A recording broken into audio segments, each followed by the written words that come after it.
Play. Gotta hit the play button. Well, hello. Follow our intro music. There he goes. There we go.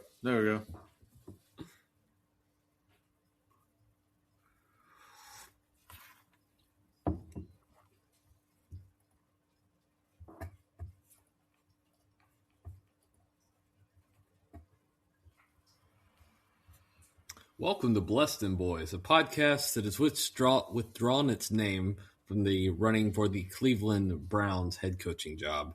We're one Saints fan and one Cowboys fan, one fan of Who Dat and one fan of Dat Win.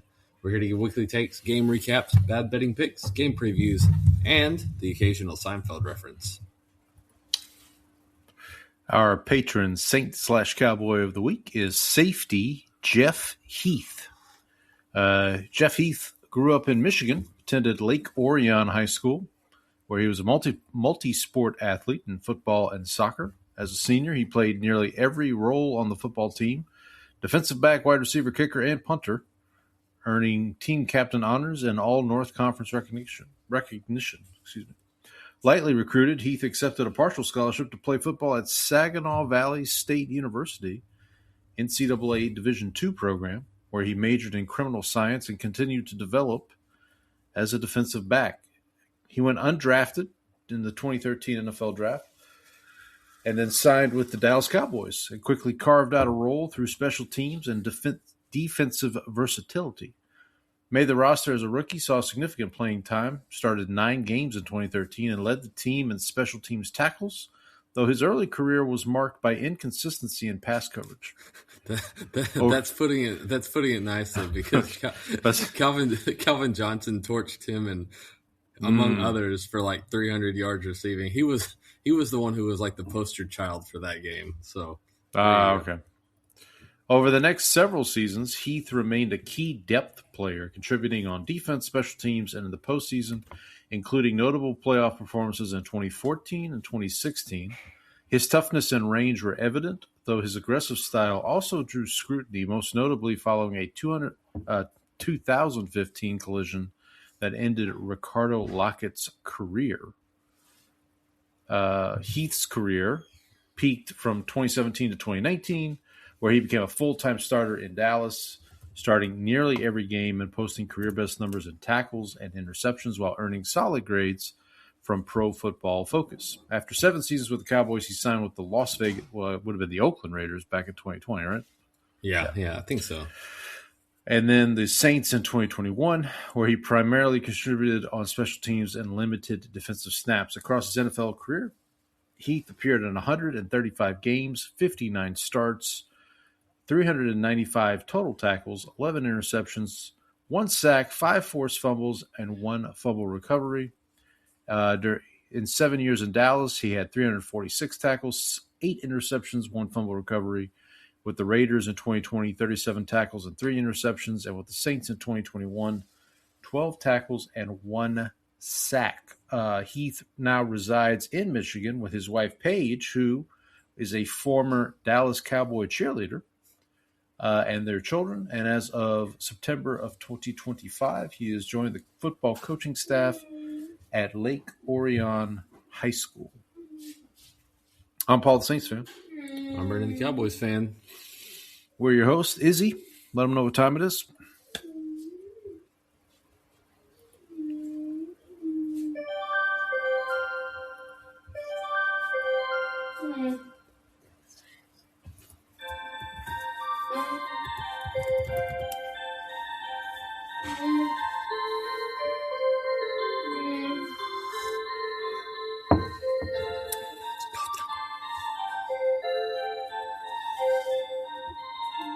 Alrighty, it is go time. Time to talk about a few housekeeping items here. You can check us out, or you can contact the show via email, blessthemboys@gmail.com, BLESSDEMBOYZ. Still on X, at bless_dem_boys. I'm at Paul Elliott _316. Brandon is at Ball from Grace. Still on Blue Sky. Haven't checked it in a while. We're just being kind. We are, if you're checking us out on the YouTube live stream, first of all, thank you. While you're here, go ahead, hit that like button, hit that subscribe button. And Batman, also, Batman asks you to please hit the like and subscribe button. Do it for Batman. And then also, you can check us out on Spotify and Apple. Leave a rating and review.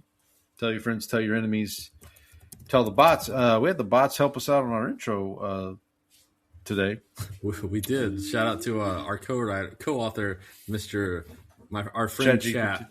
Our friend Chat. Yeah, our friend Chat. Although Chat apparently thinks that the Raiders have always been in Las Vegas. He does. That's only. Some of that period is fuzzy. He was not born yet. So. That's true. That's true. No, that is true. We'll cut him some slack for that. That is true. All right. We're going to get into might be a little bit of a lighter episode on the football front, but we'll get into it here in a little bit. But first, we here at Bless the Boys pride ourselves on being able to discuss other things.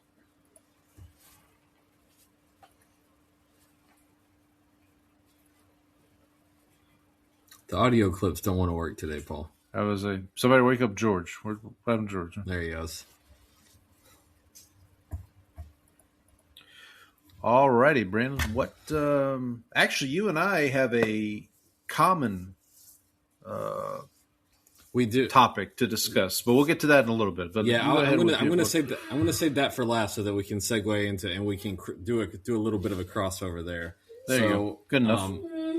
I did watch some soccer this weekend. I watched a couple of Premier League games and then some Italian stuff, which was pretty good. Because you have Netflix, did you ever see the Netflix documentary Sunderland Till I Die? No. Okay. I've heard of it. But really good.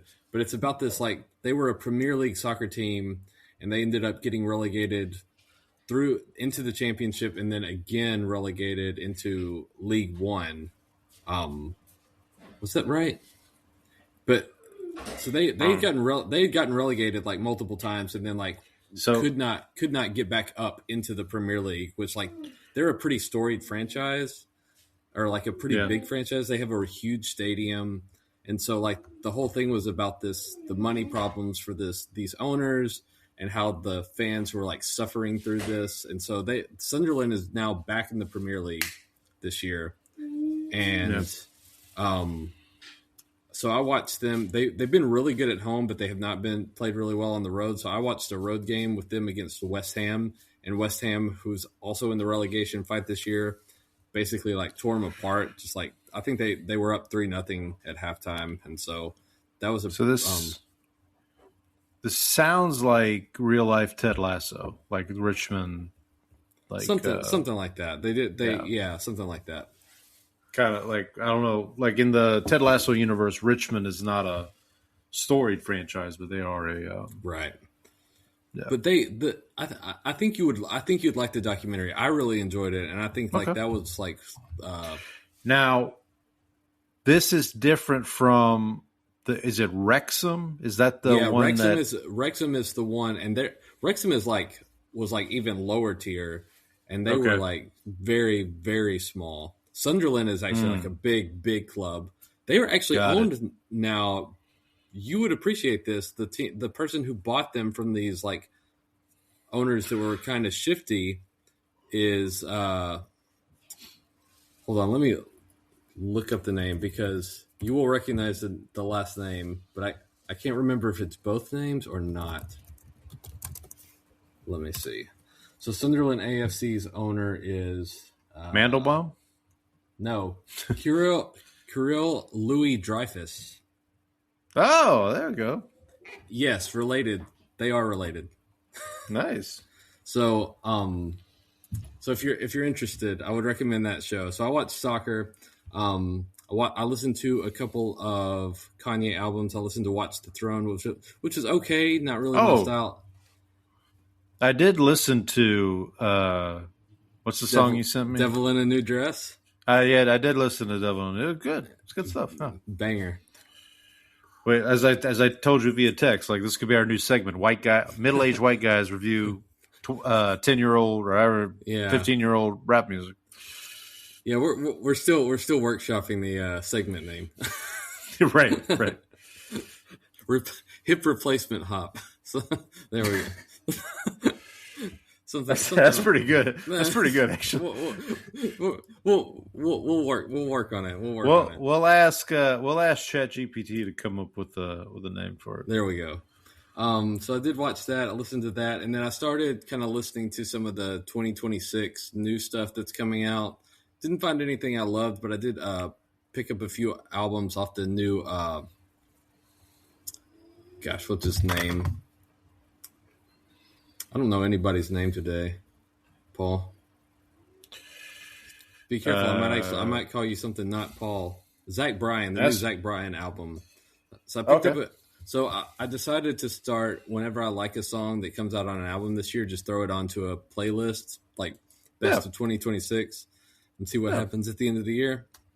So I did start that, and then daughter and I are still making our way through season 1 of Wednesday. We've got 1 episode left. She's really enjoying that. My wife was watching that. So yesterday with the snow, with the ice, she wasn't working. She wasn't going out for appointments for work. So I walked in. I walked upstairs. I was working remotely, and I walked upstairs just to check on her, and she had on season 1 of Wednesday. So she was revisiting it. And then on Saturday night, we were going to watch Wednesday, and I opened up Netflix, and the skyscraper thing was on. Okay. Did you see this? Did you watch any of it? I saw the tweet, like whatever was tweeted out about it.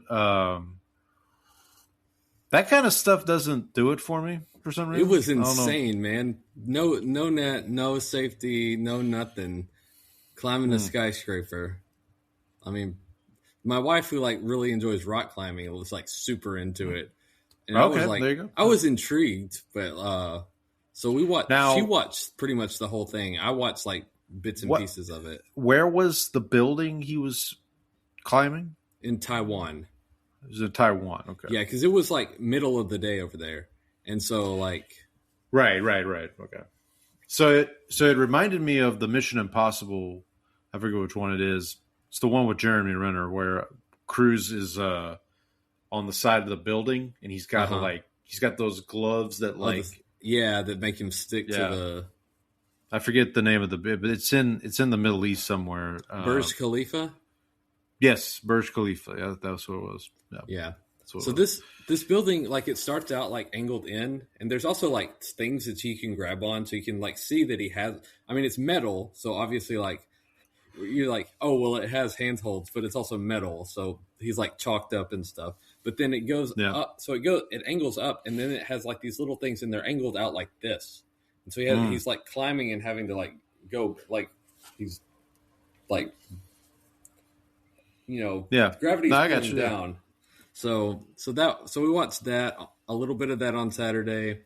And then the other thing, or things that I watched this weekend, was, first of all, to line up with your Denzel challenge, I did finally watch Book of Eli this weekend.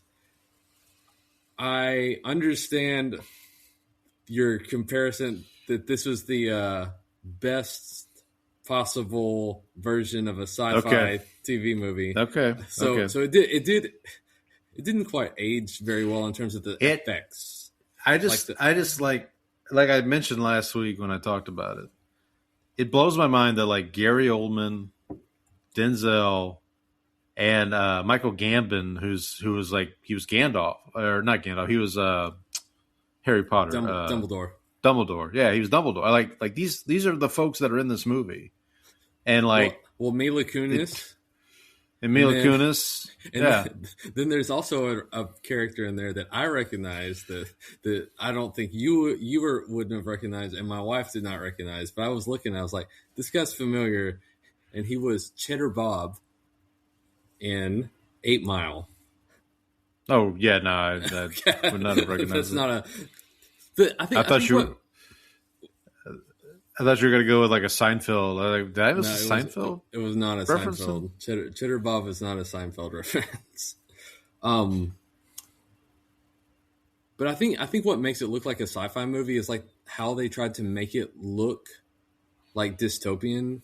Yeah. Like, yeah, it's just like dim and kind of that sort of aspect of it is not done particularly. It reminded me of, I don't know if you ever saw this show on Sci-Fi. There was a show, it was called Z Nation.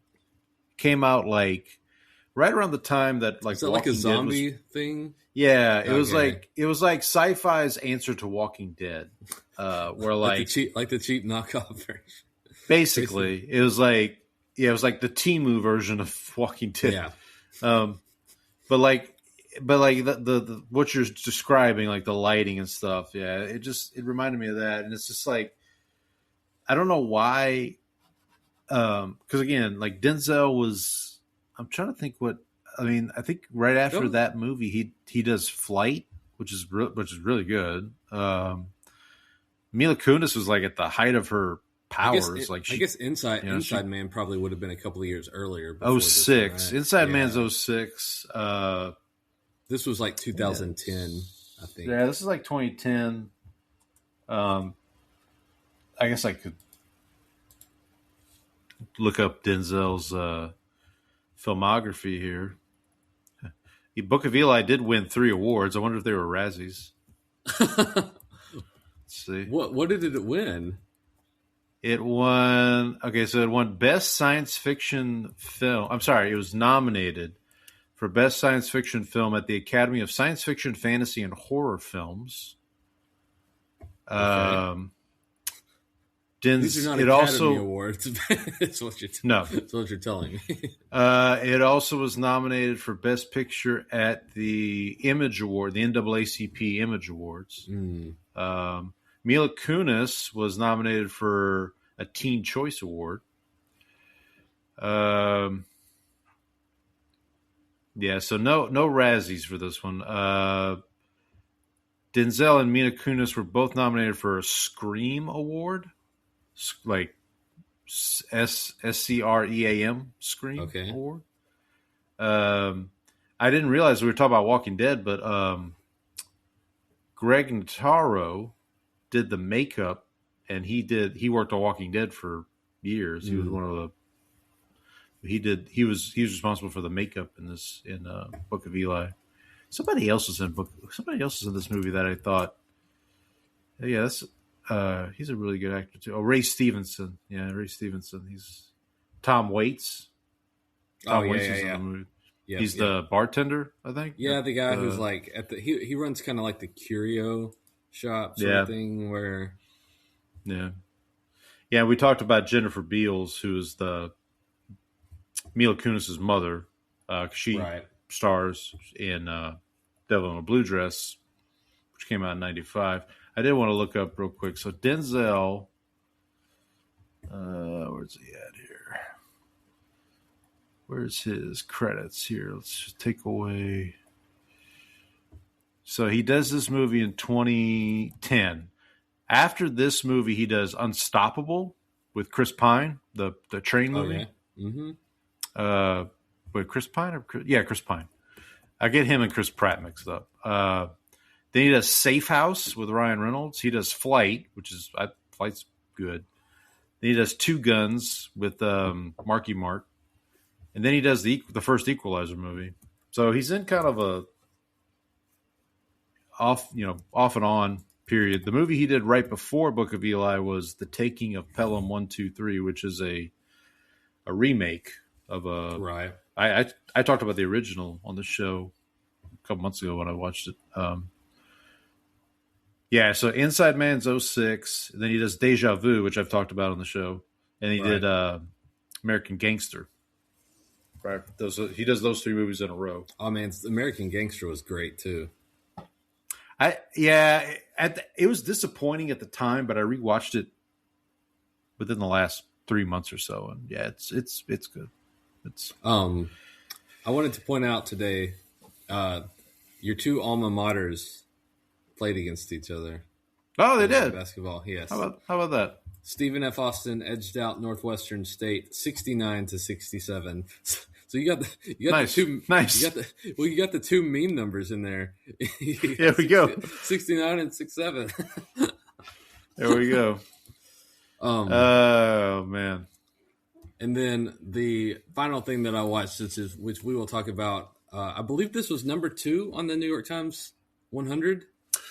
Ooh, that's a good question. You keep going. I'll take a look. So Paul and I both watched City of God this weekend, which was the Brazilian movie based on a true story, which I did not know about. Two people growing up in kind of the slums of Rio de Janeiro in the 60s and 70s, coming out of this kind of these slums. One of them goes off to become sort of like the leader of a gang, leading drug cartels in this area of town called the City of God. And then the other kind of goes on, kind of works, and then wants to become a photographer. And so how their paths, they start in the same place, but their paths sort of intertwine and diverge, come back again based on kind of their lives. And there's all these different characters who they kind of tell the backstory of and how they got into these places and how that fits into everything.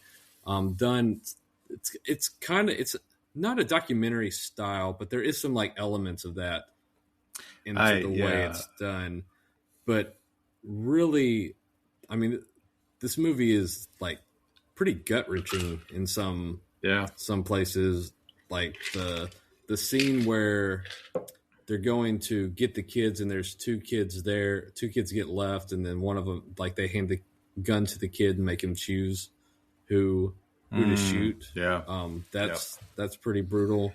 And then the ending, did not see that coming, where the way Lil Z ends up, I did not see that coming at all. I thought you were talking about with Knockout Nate. That either. I mean, there were the two twists at the end, the way things ended up going wrong, we're all just really, and the movie's really well done too. It's fantastic. Yeah. So a couple things. So it is number 15 on the New York Times. I thought it was higher for some reason. Well, okay. So it's 15 on the, give me a second here. So on the readers list, because remember, there's two lists. There's the one that the critics did, and then there's one the readers did. It's actually lower on the readers list, which makes sense. Well, okay, so on the readers list, it was 37. On the critics list, it's 15. Here's a couple of them. So right above it are Inglourious Bastards, Children of Men, Zone of Interest, Mad Max Fury Road, Social Network, Spirited Away, Get Out, Eternal Sunshine, No Country for Old Men, Moonlight, In the Mood for Love, There Will Be Blood, Mulholland Drive, and then Parasite, number 1. Oh, that's right. So it's in pretty good. It's in good company. I mean, it came out in 2000. It came out in America in 2003. 2000. Okay. Yeah, so it debuted in 2002, but it was released in America in 2003. I didn't realize it was. I didn't realize it was based on a true story either until the very end when they I didn't either. It's that popped up, and then the other thing was I'd been trying to find this movie for so long, and then I don't remember what I searched on, and it was Paramount Plus. I was like, this isn't on Paramount Plus. And then I went and pulled up Paramount Plus, and sure enough, there it was. And so, I don't know if it just came on there or, what. Yeah. If I just, completely missed it. But, let me check here. Yeah, Paramount. It's also on, I think I told you this, but it's on Canopy as well. For those who, I've shouted out this service before, but if you have a library card, you can get Canopy for free. It's fun free. It isn't hard when you got a library card. Sure, yeah. You never watched Arthur, did you? Oh, I did, but not you missed that. Not a religious watcher. No. So City of God was nominated for 4 Oscars. Best Director, Fernando Meirelles. And this ties into Denzel. I mentioned this last week. He has a new movie with Denzel coming out this year. It's Denzel, Robert Pattinson. I forget who the female lead is. I think I went through it last week, but it's called Here Comes the Flood. They've wrapped filming. It's supposed to come out sometime this year. So he was nominated for Best Director. He did not win. Best Writing, Adapted Screenplay, Best Cinematography, Best Film Editing. Those were the 4 awards. Let me see who won. Did it win anything? No, didn't win anything. I'm looking to see who it. I'm looking to see who it lost to.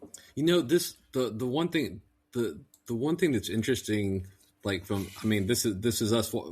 Get out the Pooh Bear meme, because this was a subtitle movie in right. It was in Brazilian Portuguese. In Portuguese, also a Romance language from Latin, but you can't it sounds a lot different than, and I don't know if that's the Brazilian piece of it, if it's developed differently from Portuguese over there, but it sounds you can pick up a few words, but it sounds almost completely different. I've discovered with some of these foreign language films that I watch, I get so engrossed in listening to them speak that I forget to watch the subtitles, if that makes sense. A couple seconds will go by and I'm getting engrossed in listening to them. I'm like, oh wait, I don't know what they're saying. I don't you know what I mean? I don't. So Best Writing, Adapted Screenplay that year at the Oscars. So City of God was nominated. The other nominees were Seabiscuit, Mystic River, American Splendor, and the winner was a little film called Return of the King. Lord of the Rings, Return of the King. That was that. Best Cinematography, the other nominees were Seabiscuit, Girl with a Pearl Earring. I've never heard of that one. Cold Mountain. And then the winner was Master and Commander, Far Side of the World, the Russell Crowe. The boat one? High Seas Adventure, yeah. Let me tell you, Seabiscuit was boring as all get out. I fell asleep in that movie. Best Film Editing was the other nominees were Seabiscuit, Master and Commander, Cold Mountain, and the winner was Return of the King.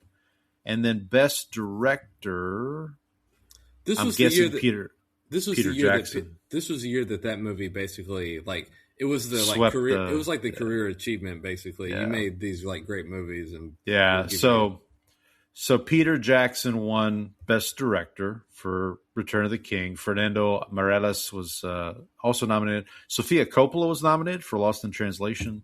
Peter Weir, Master and Commander, and Clint Eastwood for Mystic River. And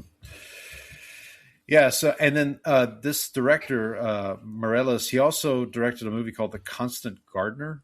I've heard of that, but I've never seen it. Ralph Fiennes. He also directed a movie in 2019 called The Two Popes with Jude Law and Anthony Hopkins. No, I'm sorry, Jonathan Pryce and Anthony Hopkins. Jude Law was in The Young Pope. That was an HBO miniseries or something like that.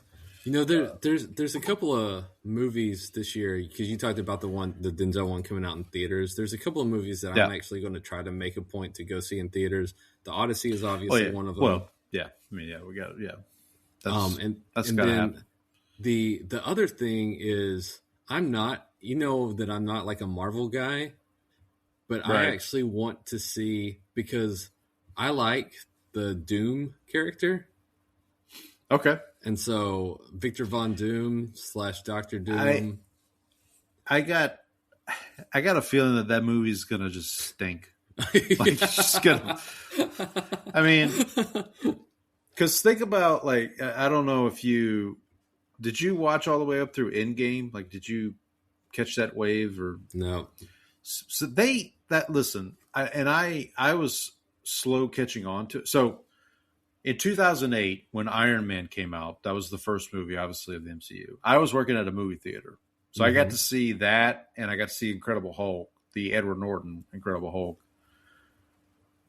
a good bit of times working at the movie theater. And then as the years went on, I just didn't really keep up with it. Mm-hmm. And right around, I guess it was 2014, because that's when Winter Soldier came out, I think, the Captain America, and people were like raving about that movie. Mm-hmm. So then I started, okay, let me kind of catch up, and finally caught up in enough time to where that's the Endgame is the last time I can remember really trying to avoid spoilers. Like seriously, like don't go on Twitter. Like just try not to do anything. And since then, I've just been kind of like, yeah, whatever. Like if I see it, I see it. If I don't, it's not. Mm-hmm. But the movies since then have just been. The best thing, honestly, since Endgame have been like the TV series, like WandaVision, Loki. Some of the Spider-Man movies have been okay. Well, the Spider-Verse movies are great. We watched the Spider-Verse movies. Yeah, those are. Yeah. We actually recently watched the first one with the kids while we were out in Joshua Tree, and they actually loved it too. I forgot to mention on there is a new Spider-Man, a live-action movie coming out this year as well. Oh, another one, I believe, yeah. So I forgot to mention on the Book of Eli, I don't remember how I knew this already, but I was watching the movie and I looked at my wife and I was like, "Isn't he blind in this movie?" And she was like, "Well, spoiler. that ruins kind of the plot twist because it gets to the end and he opens up the book and it's Braille." And because he gets the book and I was like, "Oh, it's going to be Braille now."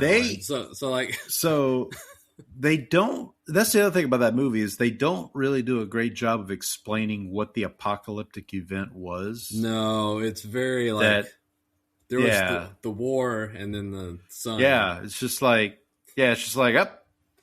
And then because Mila Kunis's mother, Jennifer Beals' character, she's also blind. Mm-hmm. I believe. Right. She is. But they don't really do a great job of that. World, and then what the world building is not exactly no. That was the other part of that movie that was just kind of like, again, I think if you caught it post 2010 just on TV, you watch it, you probably have a good time. But if you saw trailers for it and went to the theater to see it, you probably were disappointed. Honestly, I mean, my wife still loves it. She still she still loves it. No, I mean it's not a bad movie. So that actually segues into my Denzel movie of the week here, which this week was tough, buddy. I actually had to reach out to Cinechum's challenge on Twitter because when the challenge came out Monday, and let me pull it up here so I can read it to you. When it says me, myself, and I in the show notes, and I thought that was going to be me, myself, and Irene. Well, yeah, so that was my first thought too. But here's the prompt. Here's what it reads. This week's challenge is to watch a movie where the title itself screams, quote, main character energy, unquote, i.e., I, me, my, mine, myself, and similar first-person phrasing. Bottom line, your main choice should have a self-referential title. Movies that literally include words like I, me, my, mine, myself, or similar first-person phrasing. If the name of the film immediately suggests a personal viewpoint or an identity statement, you're good to go.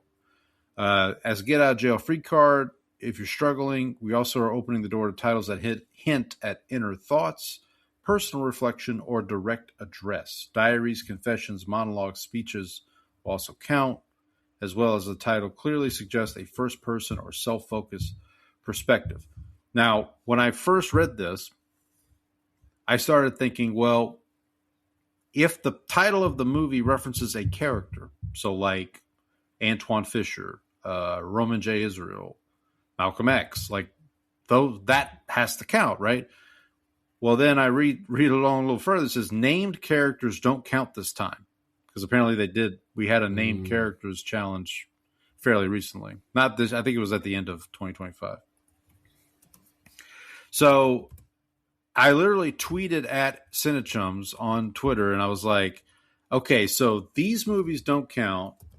And the only one I could find, and I literally was like to the point where I'm like, okay, well, this is not going to be able to work and we'll have to figure something out. I said, well, what about he has a movie called A Soldier's Story from 1984, which is, I'll pull up the quick plot synopsis here so I can go through it. And they said, yes, using the kind of the reflection, I forget how but using the idea of like a movie about reflections kind of thing, that would count. So I ended up going with I can't even speak, A Soldier's Story from 1984. This is actually Denzel's second feature film. I talked about Carbon Copy way back in week 1 of this adventure.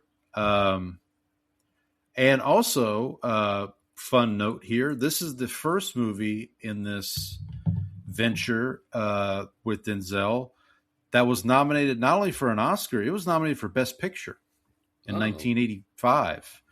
Now, it lost to a little film called Amadeus, so, he never finished his Requiem. Yeah, it's in Amadeus.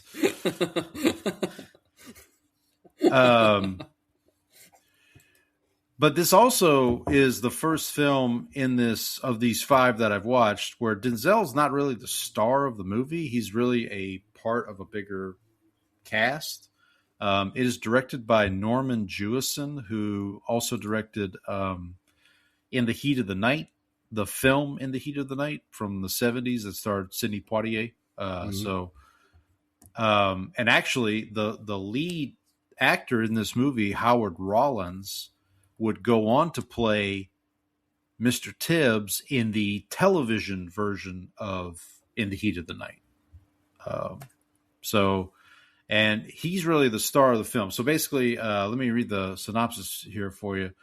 An African-American officer investigates a murder in a racially charged situation in World War II.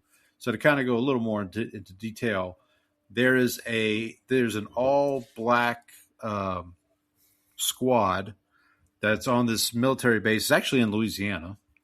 That's outside of a little Is it kind of like town. The Tuskegee Airmen kind of sort of thing? Not quite. So basically, these guys are grouped together in this unit, in this platoon, because they all play baseball, and so basically they have a all black baseball team that is like the best team in Army history, and like there's even a possibility at one point that they'll play an exhibition game against the Yankees, and this is in like World War II. So I think the time frame here is like 1944, 45, around there.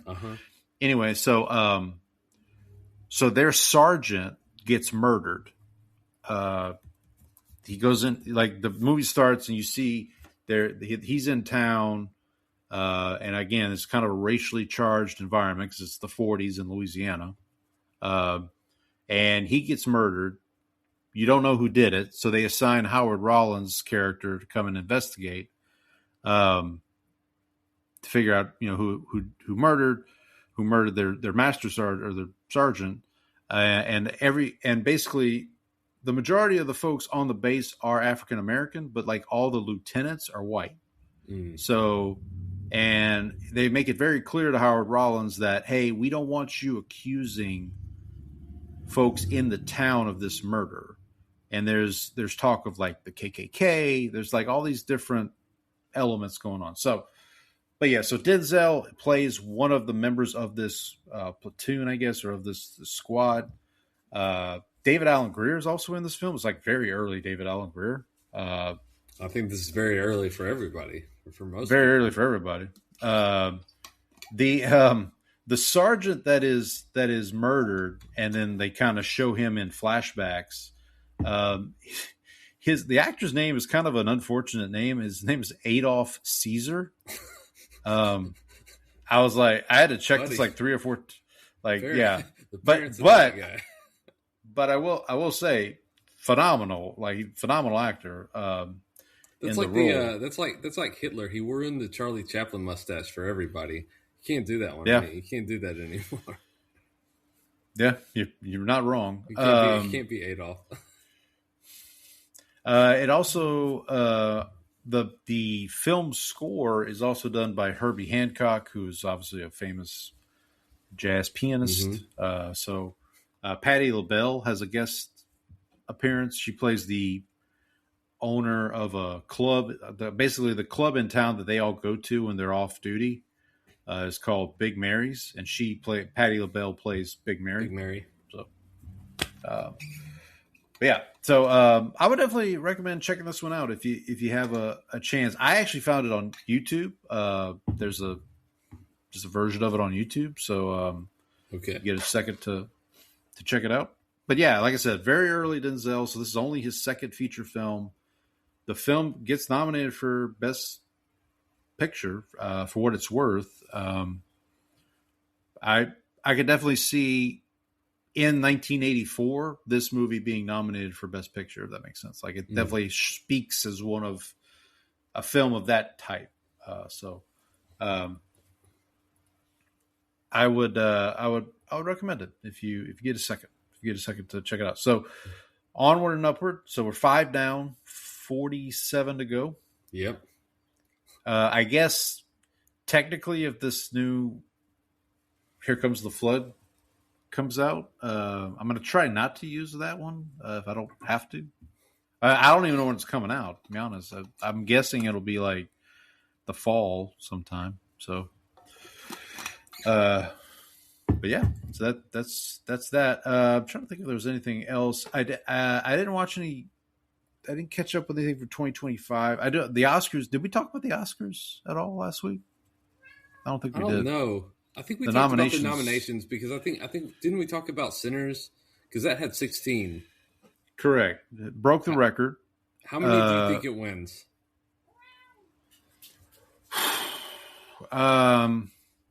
It's not gonna win all 16.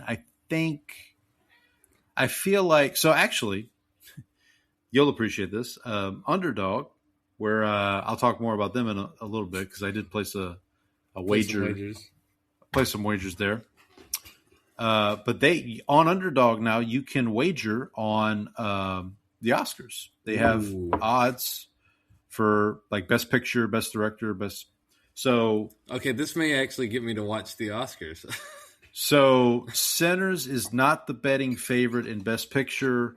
Ryan Coogler is not the betting favorite in Best Director. I have a feeling that one of those two is gonna go their way. Either Ryan Coogler wins Best Director or the movie wins Best Picture. I don't think it gets Best Picture, and that's because I think they're jazzed up to give that to the one battle after another. That feels like a shoe-in for Best Picture to me. Yeah, if you ask me, I would say One Battle wins Best Picture. I think Paul Thomas Anderson wins Best Director, but again, I wouldn't be surprised if Coogler did. I think he has this is up for Best Original Screenplay, right? Yeah, it is. Yeah. That feels like the category to me where you can award Coogler for his work there. So that's where I would if I was going to bet. I'm pulling up the nominations right now. So they are nominated. So there are 16 nominations. Now, one of those 16 nominations is Best Casting, which is a new category. Frankly, it sounds made up. But even if you take that one out, they would have 15, which is still the record. So it's a legit record. It's not like so here's so Best Casting, Best Achievement in Cinematography, Best Achievement in Makeup and Hairstyling, Best Achievement in Music Written for a Motion Picture, Original Score, Best Original Song, Best Sound, Best Achievement in Visual Effects, Best Picture of the Year, Best Achievement in Directing, Performance by a Leading Actor, Michael B. Jordan, Performance by a Supporting Actor, Delroy Lindo, which is awesome. Delroy Lindo's been around quite a while. This is his first nomination, so that's great to see. Best performance by a supporting actress, Wanmi Masaku. She plays, is it Smoke's wife? Mm. I think it's, or is it Stack? Who's the one? Who's the one that doesn't become a vampire? Is that Stack? I don't remember. Whichever one doesn't become a vampire, his wife. She got nominated for. Okay. Best original screenplay for Coogler, production design, costume design, and then also film editing. I do think that they win. I'm guessing score probably wins. I'm guessing, best original screenplay is probably a good bet. I would love to see. I think K-pop Demon Hunters wins best original song though. Yeah, for sure. Yeah. I would love to see Delroy Lindo win for Best Supporting Actor, but I think Stellan Skarsgård's the betting favorite for Sentimental Value, a film I have not seen yet. Did not see. Michael B. Jordan winning for Best, like that's Timothée Chalamet's Oscar for Best Actor. It feels like it, doesn't it? It's like, yeah, I mean, he deserves it. I mean, I'm not saying he doesn't. It's just, and Marty Supreme's probably not going to win a bunch of other things. But listen, it's wonderful that Sinners got all those nominations. So kudos to them. For Best Picture, of the 10 nominees, I've seen 7 of them, I think. Uh-huh. The only 3 I have not seen are Sentimental Value, which I just mentioned, Hamnet, I have not seen, and The Secret Agent. I heard Hamnet is a gut punch. That's what I've heard too. Now, I think Jessie Buckley, who's the lead actress of that film, is the betting favorite for Best Lead Actress. That makes sense. Yeah. So she's the betting favorite. Paul Mescal, who's the lead actor of Hamnet, was not nominated for Best Lead Actor, which was kind of a surprise. Maybe, I'm not sure. Okay. But Paul Mescal is pretty soon going to be Paul McCartney in the Beatles movie. So I think he'll be okay. Just what we need, another music biopic to. Oh, do you not know about this Beatles movie thing? I do not. They're making 4 movies. One for Paul, one for George, one for Ringo, and one for John. Like, they're making 4 separate movies, and they're going to come out. Oh gosh.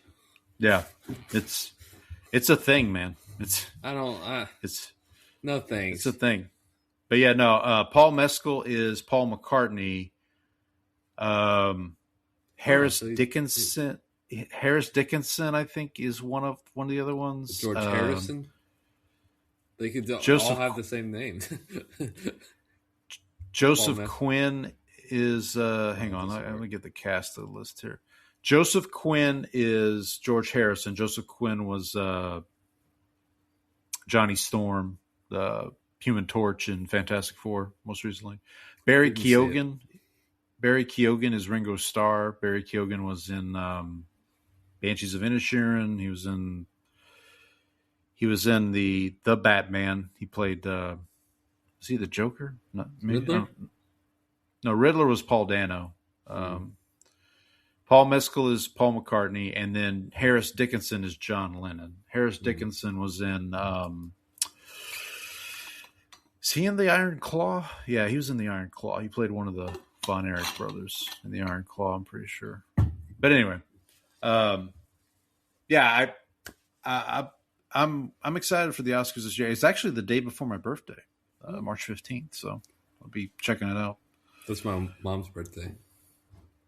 March 15th? Yes. Beware the Ides of March.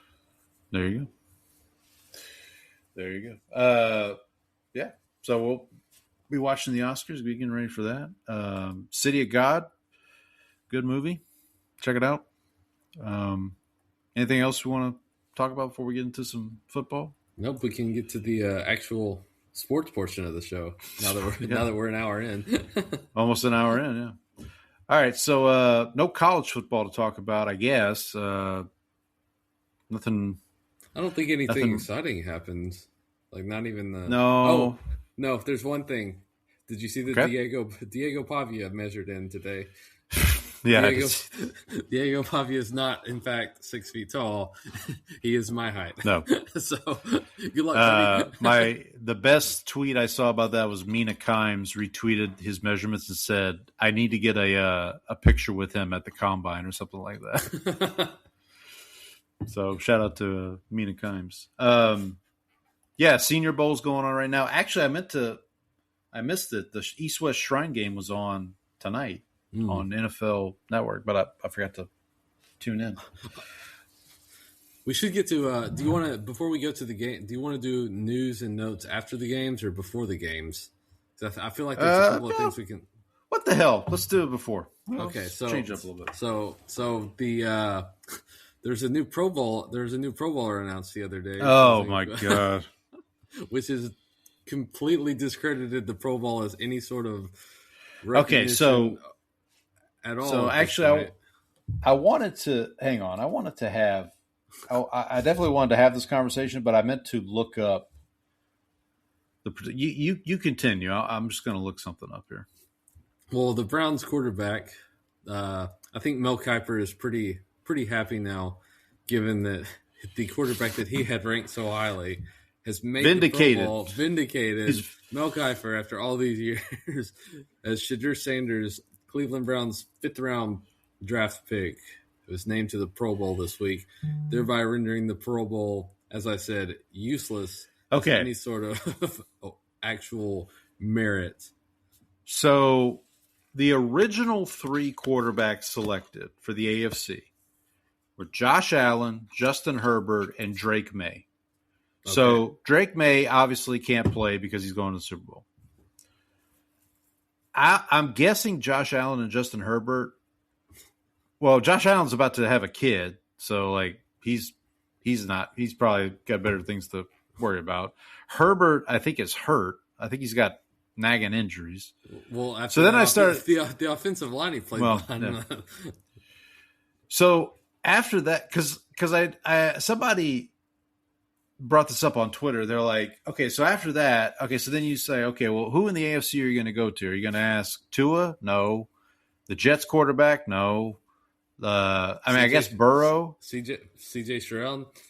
CJ Stroud. I mean, have you also seen that CJ Stroud has replaced JJ McCarthy as a meme for the terrible quarterback? Yeah, it's like so and so whenever they need something to happen, and it's just CJ Stroud. It's bad, man. Like people have turned on that guy, but the thing is, obviously, you and I, we live in the Houston area, so we're close to it.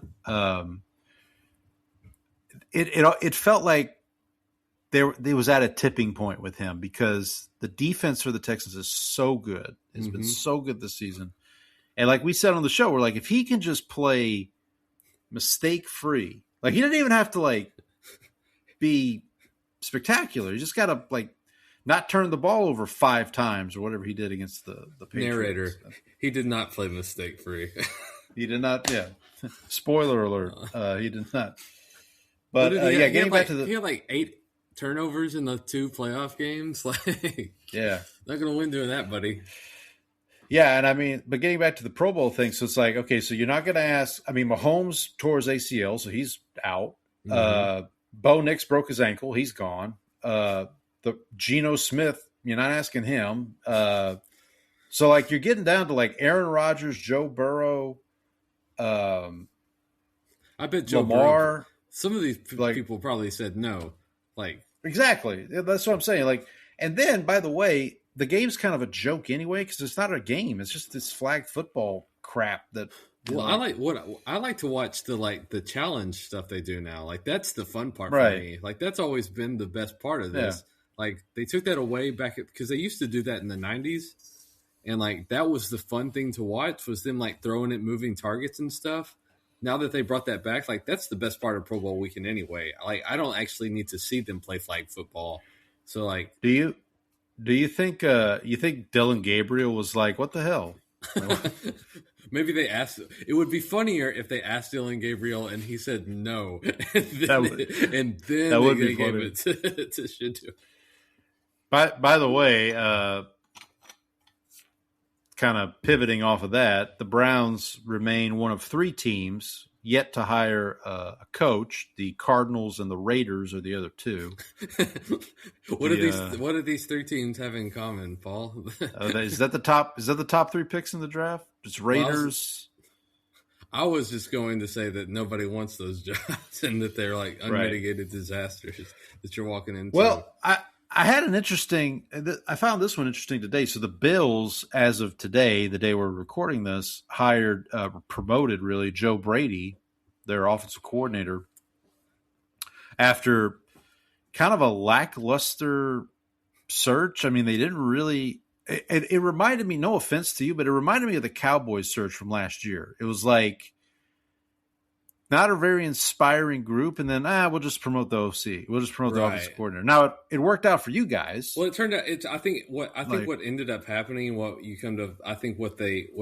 end up finding out about the Schottenheimer thing is like it seems like he came in and like actually impressed everybody and like actually blew them away, and then you're seeing that because it's like, oh, he's actually kind of competent and knows what he's doing. Maybe Joe Brady was like that, but like it seems like the other guys that they interviewed were not exactly the most inspiring, like you said. Candidates. The other piece of it that I saw today too was apparently he was in major consideration for like the Ravens offensive coordinator job. He was in major consideration for some other, and so basically Buffalo's like, if you want to keep him, you got to make him head coach, pretty much. Right. Like, and I guess he's valued. I know his stock this season took a little bit of a dip considering what their offense did. Now, granted, they had injuries and they had, issues. I think because the argument for like, so you got rid of McDermott and you say you're going to clean house, but the argument for keeping Brady there is that like the offense was never really exactly the problem this year. The defense was the problem. Yeah. And so if McDermott's a defensive coach, so it's like right. And so if you're fine with keeping Brady and just building on that, then I can understand why, hey, let's just like keep some continuity on offense with Josh Allen. He's comfortable in this system, so we don't have to start over from scratch. And then what we can do is just try to find a good defensive mind who's available. Well, there's still Gannon got hired in Green Bay, so that was off the table. Which you'll find this funny. So I texted my former coworker who's a Packers fan. I was like, "Hey, what did you think about them hiring Gannon?" He goes, "I wasn't really impressed with his Arizona defense." I'm like, "Well, he was the Eagles defensive coordinator." He goes, "Oh yeah, that's right." Like, oh right, like so. But real quick on Buffalo before we get off of them. Did you see who their leading candidate for defensive coordinator is? Well, I was going to say, is it going to be the Broncos? Yeah, Jim Leonard. If you do that, then I think that makes me feel a little bit better about this hire. Now the question is going to be like, what is the, how well does the GM do in putting a team together for this, and how much? Yeah. And it's also funny because they blame the coaches, and then it's like, here's our new head coach, the guy that we're keeping around. So all these coaches suck except for him, and we're gonna make him exactly. So like there's a little they're kind of talking out of both sides of their mouth on this. It feels like and so well, I mean they stuck the foot way up the mouth with the whole press conference about the coaches wanted the Keon Coleman thing, situation. Which is like that's like 101 for how to not handle a press conference. Right. You had to have known that somebody had that film about you talking about Keon Coleman, right? You would think. So the Bills get their guy. So now there's kind of a domino effect here because Joe Brady got the job and not Brian Daboll. Brian Daboll now is going to be the offensive coordinator for Tennessee, which I really like that move. Because you got solid, and we talked about this when they fired Callahan. We're like, get a defensive coach, and get like a good offensive mind to be your offensive coordinator.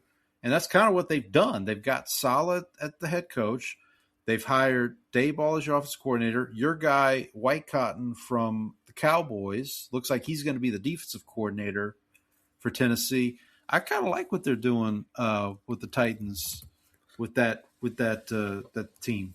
I'm in wait and see mode on Daboll because and I think the athletic football guys were talking about him, and things had kind of petered out kind of toward the end of his run in Buffalo after the Josh Allen thing. Then he went to New York and got like one good season out of Daniel Jones, and then maybe got something out of Jackson Dart, but also had like issues. And then also like the stories that came out about him were not particularly encouraging either. And so I will hold off on judgment on this. Yeah, but like I'm not as excited as everybody else is about the Daboll hire. The other piece of this, the Titans, very quietly, the AFC South has become a pretty good division. We talked about this, I think, on the show a couple weeks ago. You've got, obviously, Houston and Jacksonville were both playoff teams. Indianapolis would have been a playoff team, most likely, if Daniel Jones doesn't get hurt. So, you're fighting an uphill battle for Tennessee, similar to kind of like the Arizona job. Like if you're somebody looking at the Arizona job, you're going into a situation where the other three teams in the division made the playoffs. Two of those teams played in the NFC Championship. And you don't know what Kyler Murray is probably not going to be there. Which that may be, a bad thing. That may be a plus. that may be to your benefit. The betting favorite right now, I think, is Mike LaFleur, brother of Matt LaFleur, which makes sense if you're the Cardinals because like he comes from the Rams. So like you also by hiring him make the Rams possibly weaker, I guess. The other names I've seen, Vance Joseph was a name for a while, but now he's not. His name kind of fell off. That's probably why. The defensive court. Jim Leonard is probably getting consideration is going to Buffalo is because he's not going to have the opportunity to take over that Denver defense.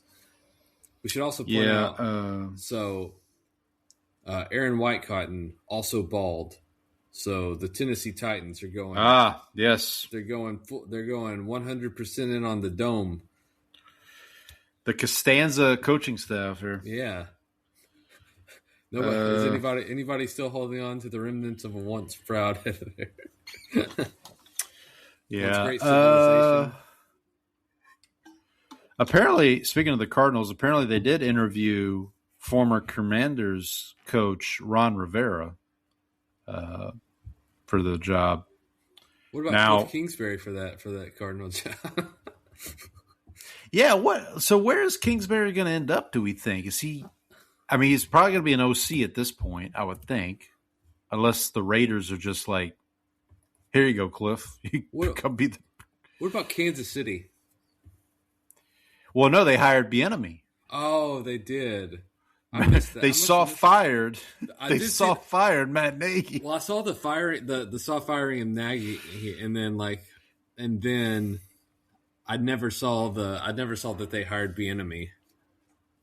Yeah, no. So Nagy was out there interviewing, and it looked like he might get the Tennessee job for a minute. And then while that was happening, the Chiefs brought Bieniemy back and kind of hired him, Nagy's contract was up anyway, I think. So it wasn't it was like an on your feet, lose your seat situation. Kind of, yeah. And so they hired Bieniemy while Nagy was interviewing with Tennessee, and then they just released this hey, thanks Matt for your service kind of thing. Incredible work there. I mean, yeah, just unbelievable. So the three names for Arizona right now are Mike LaFleur, Jonathan Campanella, the Jaguars defensive Oh, coordinator. yeah.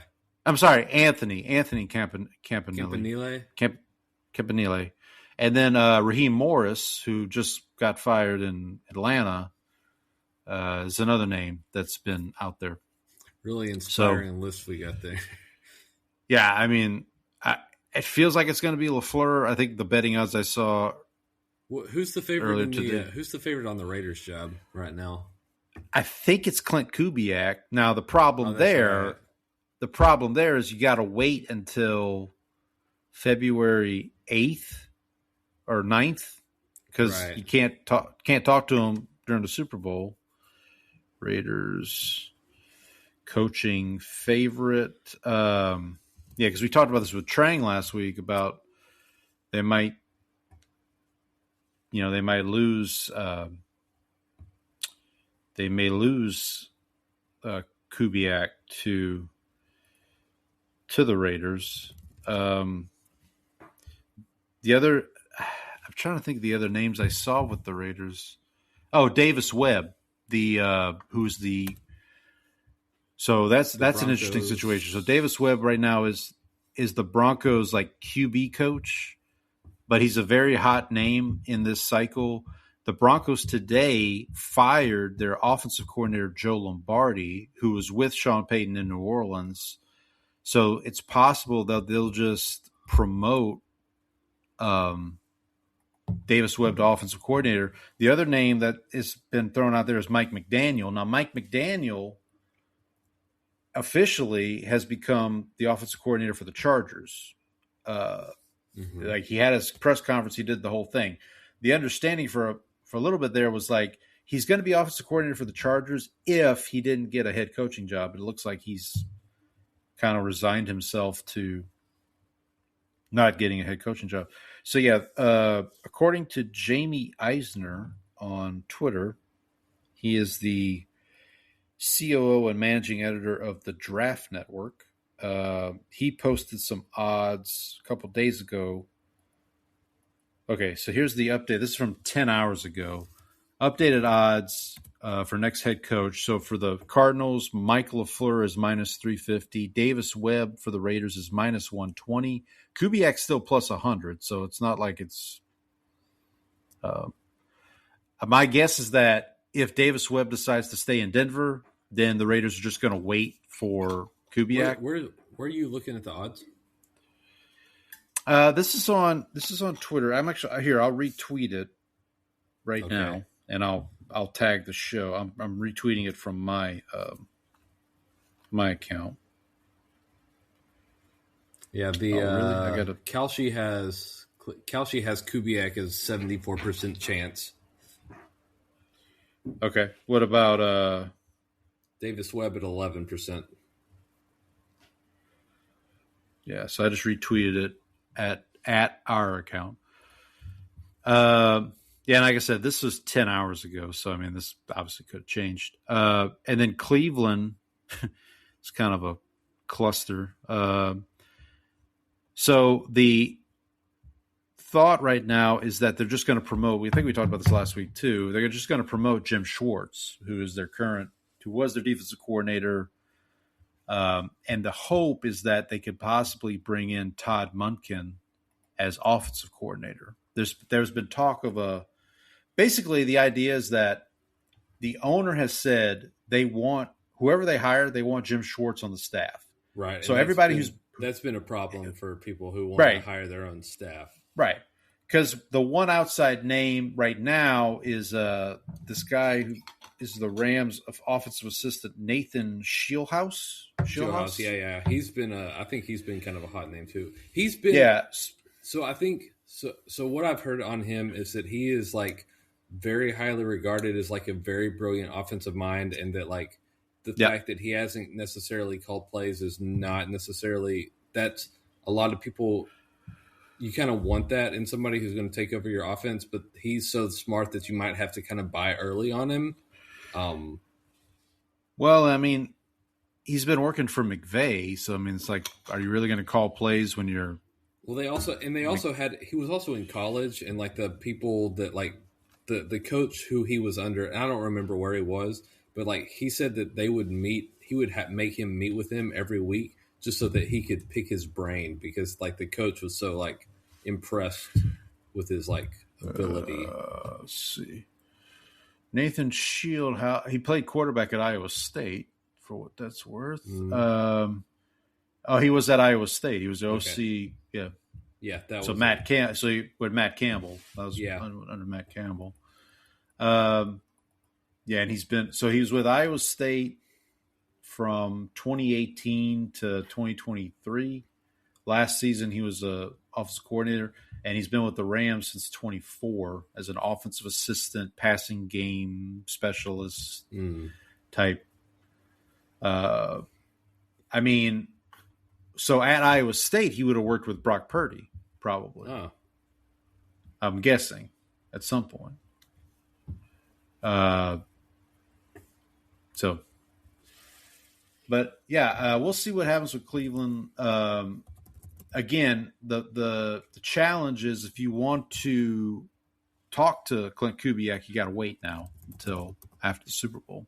That's kind of the Kellen Moore effect from last year, like what happened with the Saints and Kellen Moore. But we'll see. So, again, those three teams, Raiders, Cardinals, Browns, are all waiting to see what happens here. I'm trying to think did I miss any other coaching hires there? I think we captured them all. I think so. I think it's time to talk some actual games, Paul. Yeah, you want to talk about the actual championship Sunday? Let's do our pick. Let's review our picks real quick. Mm-hmm. So against the spread, I was 0-2. You were 1-1. So I'm 5-7. You're 7-5 overall. Confidence.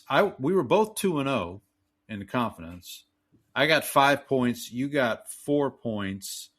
3 of my points were from. Boy, is that including? I don't know if that's including our over/under pick. So I know you went under on both games. I went over on both games. So you got Broncos Patriots. You definitely got that one. And on the flip side of that, you definitely got that Seattle. The Seattle. I think I had it by halftime. Basically. So I guess let's transition into the actual. So Jarrett Stidham did his best, but he did present Patriots 10, Broncos 7. So we both had the Patriots -5.5. Neither one of us got that. We both had Patriots in the confidence. I had it at 4. You had it at 3. I had the over. You had the under, so you get the 2 points there. This game was tough. Actually, let me pull up because you do have a Donnie dispatch. I meant to text you today to ask if we had one. This game started off in semi-normal weather, and then in the second half, if you watch, they showed the progression from the third quarter into the fourth quarter, and it just got by the end of that game, it was completely unwatchable. Not unwatchable. Yeah. It was kind of fun, actually. It was just you couldn't do anything in that because it was a complete blizzard. It reminded me of the Eagles-Rams game from last year, the playoff game from last year, where it was a similar thing. Fourth quarter, all of a sudden, it's a winter wonderland. Here's our Donnie dispatch. Subject line, a mile low dispatch. What a miserable game to watch. The Broncos had a very narrow path to win. Don't turn the ball over, make a couple of plays, play lights out defense. They did this up to a fateful 4th-and-1 decision. You would think with a backup quarterback and an already anemic offense, you would kick the 36-yard field goal and go up 2 scores. So I didn't understand this either. In the moment, this I don't know what the expected weather was, but either way, I think you have to take points with the backup. Got to take the points. At that. No. I'm usually pro-aggressive, but in this situation, I think you need to especially the way your defense is playing. Exactly. The Patriots could not do anything on offense, so a 10-point lead would be huge, but Sean Payton chose to go for it. Now, I would have run QB sneak or fullback give, but Sean chose a dumb rollout pass into the boundary that was the other blown up part immediately. the other part of this, I agree with Donnie. Is like, what was that play call? Yeah. Even with this bonehead choice, things were okay. Broncos held the Pats. All seemed okay. Sean ran another damn screen pass. Stidham couldn't be bothered to just take the sack and move on. He makes the biggest bonehead play and essentially fumbles it. Literally the only way New England was scoring a touchdown was a turnover that close to the end zone. This is why starting QBs get $50 million and backups get $4.5 million. The second half was a disaster for both teams, other than two Mays scrambles that allowed New England, to get a field goal. Once the snow got heavy enough, nobody was scoring. Oh, well. It was a good season. Had Bo not broke his ankle, we win that game. Even had we won, no way we would win the Super Bowl with Stidham. Look, this team will be very good again. Russell Wilson's contract comes off the books, and we have a full draft. Appreciate you guys reading my nonsense emails through the season. So shout out to our guy, Donnie. Yeah, I mean, that's something to keep in mind. Like, the Russell Wilson contract comes off the books now, and they get their full complement of picks. Like, things are looking up for the Broncos, I'd say. Well, and I think he pretty much summed up the game pretty well, because it's like the Denver defense played well. Yeah. The decision on that fourth down, both in going for it and not taking the points, and also the play call, like, really cost you. Yeah. The fumble was, like, terrible. Stidham also had that deep interception, which was honestly more of just like an arm punt, so I'm not as, like, down on that. He's just taking a deep shot, and Christian Gonzalez is just, like, there on the receiver. And then the other part of this was Denver missed, like, multiple field goals. They had one that was partially blocked as well. Saints legend Will Lutz, didn't. Will Klutz was more like it than this one, right? So, right. Yeah, but once the backup quarterback made mistakes that he couldn't make, the weather made it so that it was impossible to really do much of anything with the ball, and the Broncos just, like, couldn't do enough. Just made one too many mistakes in this one. Yeah, I was messaging with Donnie. This goes back to the firing the offensive coordinator thing. Mm-hmm. Donnie's of the opinion that they fired Lombardi to promote Davis Webb in order to keep Davis Webb. Right. So, but the reporting is that they are going to do a full search, Denver that is, for their OC job. We're going to do a full search. Yeah. Basically, hey, Davis, do you want the job? No? Okay, well, I guess we got to do a full search. I'm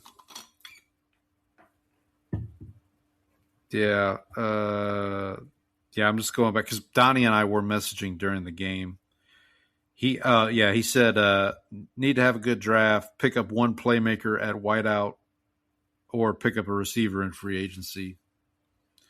I mean, probably need to get a backup if you get a quarterback that's not Jared Stidham. That's not Jared Stidham. That's the one thing I will say. My one of my gripes with Peyton when he was with the Saints, and Mickey Loomis is as much to blame this as well. They never developed anybody behind Breeze. Now, obviously, Nix is not as old as Breeze was, but we went through guys like Garrett Grayson and Ian Book, and we kind of backed into Jameis Winston because Jameis had nowhere else to go after the Tom Brady Tampa thing. So and we had Teddy Bridgewater. We had, and then he played really well in that 5-game stretch, and then he's like, "Oh, Drew's not retiring. Well, I'm going to go somewhere I can play." And so, but yeah, that was so. I would say for Denver, that's probably feels like they're pretty set. I mean, defense obviously they're set. Now we'll see if they lose Jim Leonard, if that makes a impact on them. But for the Patriots, obviously, should we play the clip? Should we play the drop? I mean, hold on. Oh, there it is. If not now, when?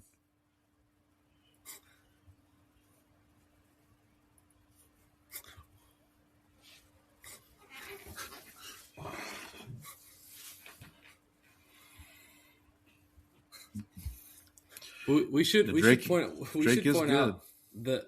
Okay, so two things to this is that the Drake will have the chance to beat the second quarter. He'll have the chance to be the second quarterback to beat the number 1, number 2, and number 3 scoring defenses on the way to a Super Bowl, because he would have beaten the Broncos, the Texans, and the Seahawks.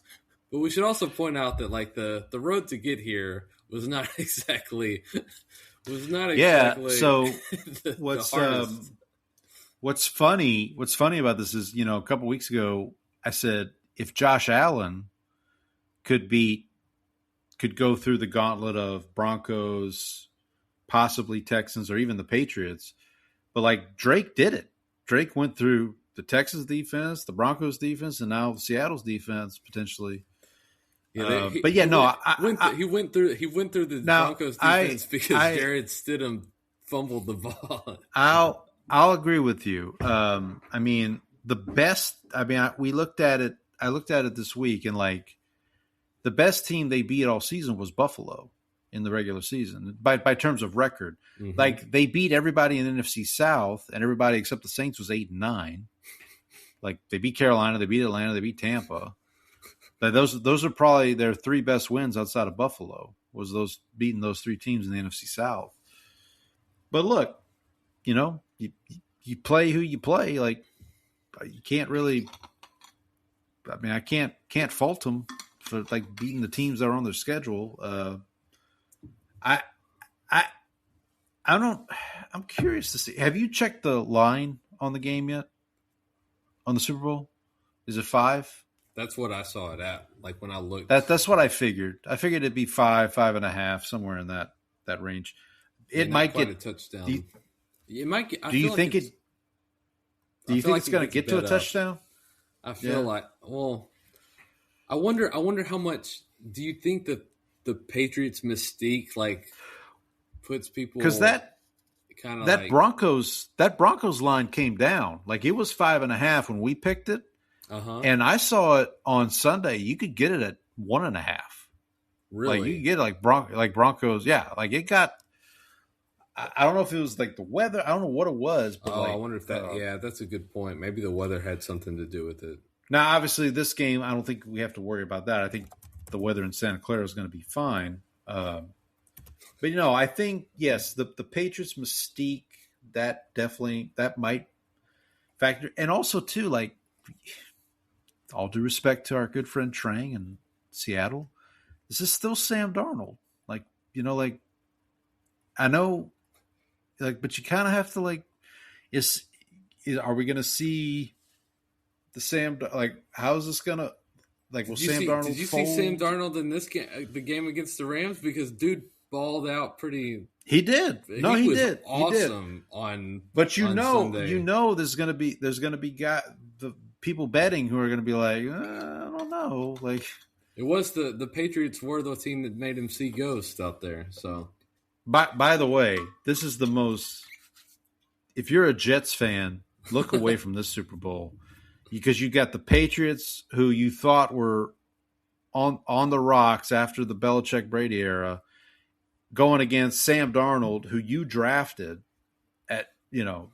and gave up on because. The Jets. And did you see that this is the first? Sam Darnold is the first USC quarterback to start a Super Bowl. That sounds right. Carson Palmer never did. Mark Sanchez surely never did. No. What about no? Ken Stabler wasn't USC. He was no. Wasn't he Alabama? Yeah, he was somewhere else. Yeah. I'm trying to think of who. And Joe Namath was Alabama. That was my thought. I was like, was Joe Namath Alabama? But then I was like, no, he was from Alabama too. And I guess the most notable USC alum to play in a Super Bowl would be like Marcus Allen, OJ. OJ never made the Super Bowl though, right? He was never in a Super Bowl? Didn't he only? Oh, maybe. Yeah, you're right. Yeah, I'm thinking, with the Bills, wasn't he? Was he with anybody? Yeah, you're with right. The Bills? You're right. Yeah, you're right. You're correct, sir. I apologize. I mean, Troy Polamalu. Right. Yeah. That would have been another one. Was Matt Leinart on a Super Bowl team? Just didn't start? Yeah, I think there was somebody mentioned there was another one who had made it, but he was a backup. I don't know if it was Matt Leinart, though. Well, Leinart would have been – was he on that Cardinals team with Kurt Warner? Was he the backup for – Was he still there at that point? That would have been 2008. Maybe so. Maybe. Or did – I don't know. That's the only other one that comes to mind, would possibly. Let's see. By the way, have you seen all these well, actually type people who are like, Sam Darnold was in the Super Bowl 2 years ago backing up Brock Purdy. That was that. I think that's what I was thinking of. Well, also, so I saw somebody who said that if Sam Darnold is able to prevent the Patriots from winning the Super Bowl, he might have actually been worth the number 3 pick for the Jets. It's like, man, y'all will take anything. Unfortunately, he just not playing for the Jets now. So. Pretty desperate over there. Yeah. Speaking of the Jets, we failed to mention in our coaching carousel there, they fired their OC. They parted ways with their offensive coordinator. And apparently, I read that they reached out to John Gruden to potentially be on the coaching staff, and John Gruden was like, "I'm good. I'm good." So probably for the best yes, for everybody. Probably for the best. Yeah, probably for the best. I mean, yeah, when you have did they settle that lawsuit with the NFL? I don't know. I don't know whatever happened to that. Because I know there was when Dennis Allen was coaching the Saints, Gruden came to training camp as like a consultant or whatever. And there was talk of him maybe becoming the offensive coordinator for the Saints. And it's like, you can't really hire John Gruden when he has an active lawsuit against the NFL going. Like, it's kind of not ideal. So that's going to be difficult. Anyway, yeah, it's got to be. It's not the best circumstances. But let's talk about the NFC Championship here, brought to you by Rick Bootin' Tootin'. Seahawks 31, Rams 27. So I had Rams plus 2.5, didn't hit. We both had the Seahawks out of 1, so we both get a point there. I had the over at 3 points. You had the under at 4 points, so I get the 3 points there. Yeah, exciting game here. These teams both were throwing haymakers the entire time. It was, man. It really was. Nonstop, back and forth. Like, you saw two teams that knew each other and were able to just, like, hit each other all, like, up and down the field. The ball was moving the entire game. So, buddy, I want some money on this game. Oh, yeah, because you had I had a 7-leg parlay, buddy. 7 legs. Let me talk you through this here. So I had this is on Underdog. Okay. So shout out to we don't have a sponsorship, but Underdog. We're here. Call your people. We'll call your people. So they had a promotion. It was like a 60% profit boost. So I did Puka Nacua higher than or 60 or more receiving yards. That hit. Stafford 2 or more passing touchdowns. That hit. Blake Corum 8 or more rushing attempts. He had 9. So there you go. Kyron Williams 13 or less rushing attempts. He had 10. Kenneth Walker 21 or less rushing attempts. He had 19. So I was sweating that one a little bit.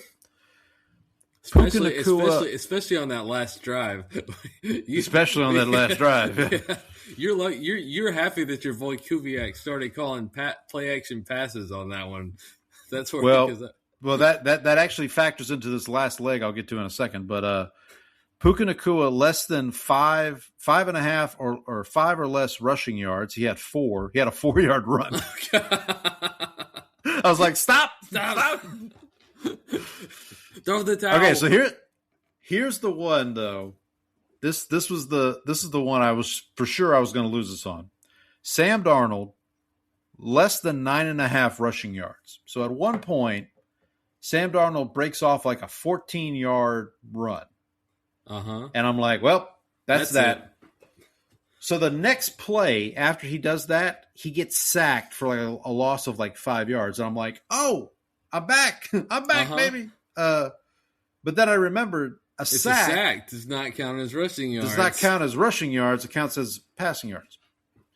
So fast forward on that last drive, there's a play where he fakes the handoff to Kenneth Walker and keeps it and gets tackled for a loss of 5, and they count that not as a sack, but as a run, and your boy cashes in at like times 27 or whatever it was. Oh, there we go.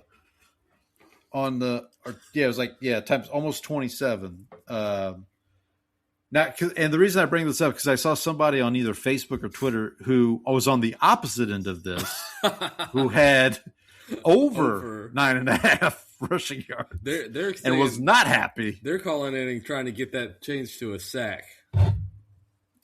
Well, and I had given up on it because I'm like, well, because I'm thinking, okay, well, anytime Sam Darnold has the ball and he gets hit, it's going to be a sack. It's not going to be a rush.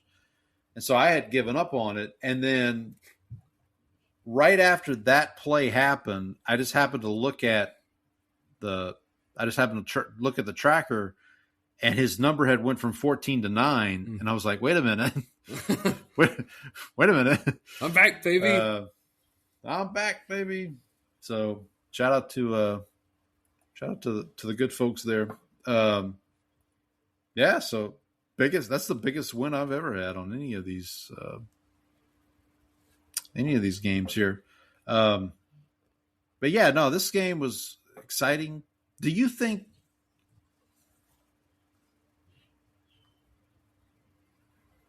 Yes, Newman. Yes, I was.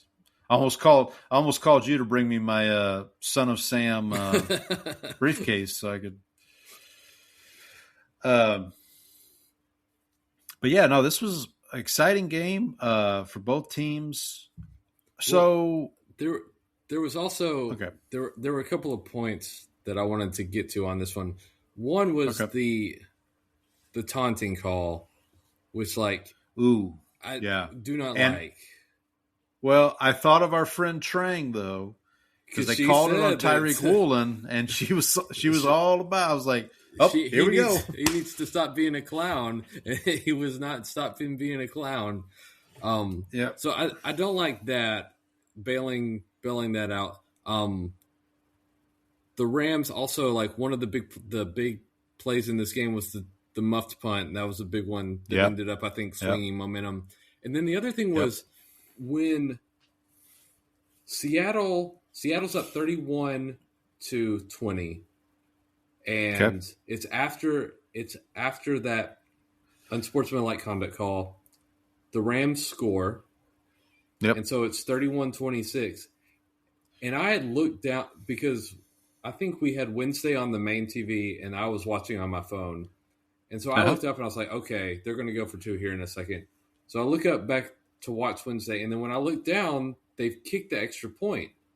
And I was like, because it was still like late in the third quarter.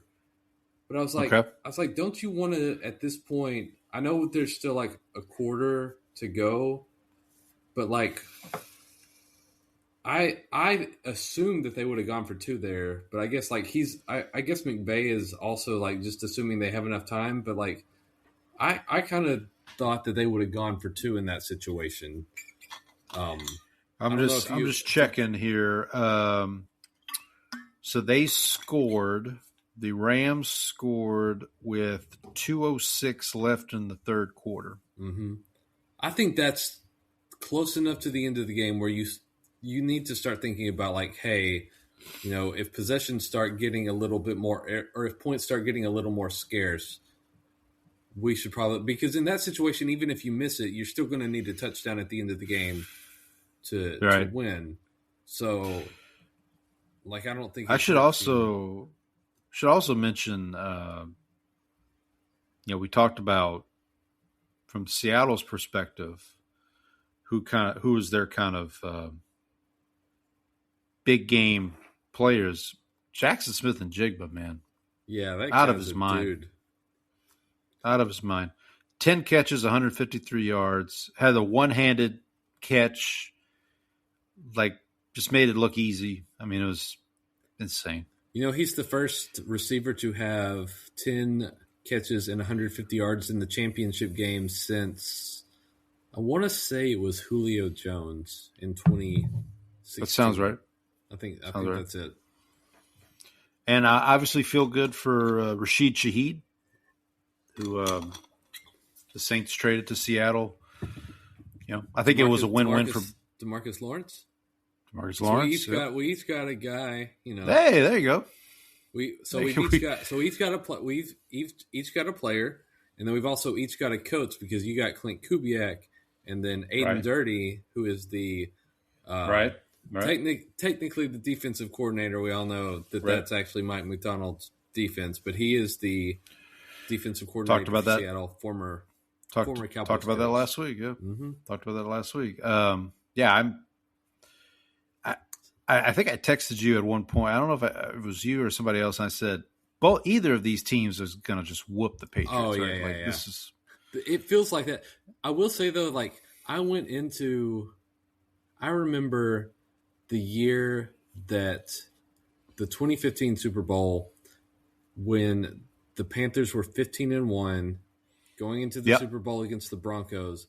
And I remember everyone was talking about how this was going to be like the Panthers were just going to,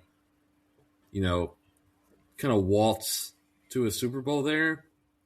Yeah. And I was talking to Uncle Gary about this, and I was like, the way everyone talks about how Carolina is lined up to win this makes me think that it's not going to go that way. And lo and behold, it did not go that way. Well, so that's what scares me the most. If I'm not mistaken, the Broncos, that was their second year in a row because they had just lost to Seattle the year before. Right. Mm-hmm. Yeah, so it's kind of like I think like some people thought the mystique of Peyton Manning had faded. Because that was the last year where he could not like throw the ball anymore. Where he it was like it had gotten like he could get you into the right play, and he could like throw a slant. He knew where to go with the ball, but like the mind was there, but the arm strength had started to go. But I mean, this is also like this is Drake May's like second year, and so like given. They're a competent team, but I just feel like we'll get into this next week when we talk about the parallels. The parallels to Brady are pretty astounding because, like, it's his second year. It was Brady's second year when he went to his first Super Bowl. They both are playing against teams from the NFC West. That Brady beat the Rams. This is Seattle. They're going to be heavy underdog. I don't remember what the Patriots were in that Super Bowl against the Kurt Warner Rams, but they were probably at least a touchdown underdog. Because remember, this was Brady taking over for Bledsoe and like kind of going on that run, and they had just had the Tuck Rule game, the snow game. They were 14-point favorites. The Rams, that's what I'm saying. I don't think Seattle's going to be that high. But yeah, I just hope it's we'll talk more about it next week. I just hope it's a good game. I hope it's hope there's some good commercials. Yeah. Apparently, Yorgos Lanthimos is directing a commercial with Emma Stone. Of course. Yeah. Well, did you speaking of Patriots? If I may segue for a second, we didn't talk about this earlier. So, Shedeur Sanders is a Pro Bowler, and Bill Belichick is not a first ballot Hall of Famer. Well, did you see the Bill Polian nonsense? No, I saw he said something, but enlighten me. He needs to wait a year because of the Spygate. Oh my God! And Deflategate. Like, listen. I would, if he had said he needs to wait a year because of the North Carolina thing, I'd have respected that more, honestly. Right. Like, don't come at me with the Spygate, Deflategate bull. Like, don't. They don't won come like at me. 4 more Super Bowls after that crap. Yeah, don't. Like, now I'm worried that Drew Brees isn't making the Hall of Fame. Like, seriously, like if Bill Belichick's not a first ballot Hall of Famer, like what are we doing? It's so stupid. This is it's ridiculous. Oh, we should also pour one out for Twin Peaks, Paul. They're filing for bankruptcy. Oh, the restaurant. Yeah, the restaurant, not the TV show. Well, I was like, well, David Lynch. We just passed a year since David Lynch passed away, so I was like, that's just what you were talking about. What a fitting way to honor his memory.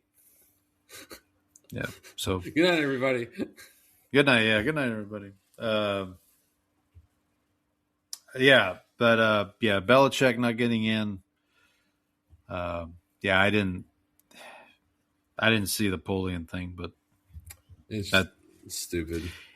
It's dumb. It's again, I would have respected it more if they'd have been like, well, the whole North Carolina Jordan Hudson thing. I would have respected that more. Like, don't come at me with the whole.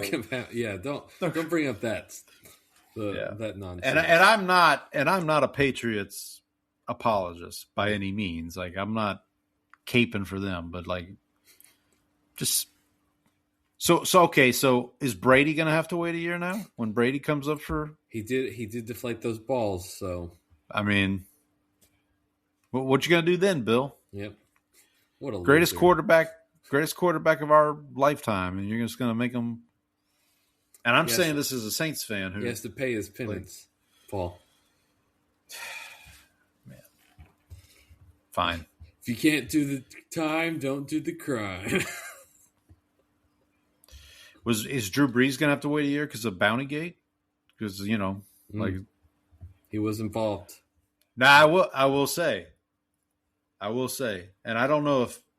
I think Sean Payton's probably a Hall of Fame coach at this point. I mean, he's the best coach in the history of the Saints by far. Like that's not even pretty low bar there, Paul. that's a very low bar. But speaking of which, another. I mentioned before the season I went on 32 Fans with Alex and Akiva, and they asked me about Cameron Jordan's Hall of Fame candidacy. And I kind of like soft sold it, like I don't know. After this season, I think Cam Jordan's getting in the Hall of Fame. Not first ballot; he won't be a first ballot Hall of Famer, but he's definitely a accumulator. Like his stats, I mean, he's got as many sacks as Lawrence Taylor, for God's sakes. Like he's in that pantheon. Like you kind of have to like at least acknowledge he's in eventually. But we still need my boy to get in. Your boy can wait a little bit. Yeah, my boy's he's long overdue. I got a feeling about this year, like with the Cowboys doing that thing they did where they tweeted out about him, and I hope so.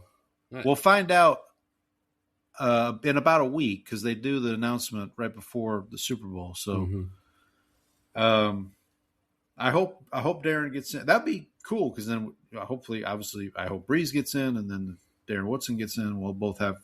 We can both have representatives. Yeah, we'll both have representatives. And not the representatives where you're trying to on the phone with customers or representative. No, not that. No. Yeah, so I guess next week we'll talk more about the game. We'll maybe have look at some prop bets. I think we did that last year, didn't we? I think we did a couple this year. This year I'm going to go hard in the paint with this, Paul. All right.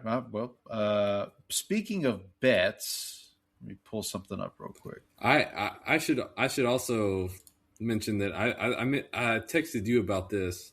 It may be worth considering hedging out on the Patriots money line, just based on the fact that I have you have Seahawks plus 1,200 to win the Super Bowl, which I placed That might be like the smartest bet I've ever made.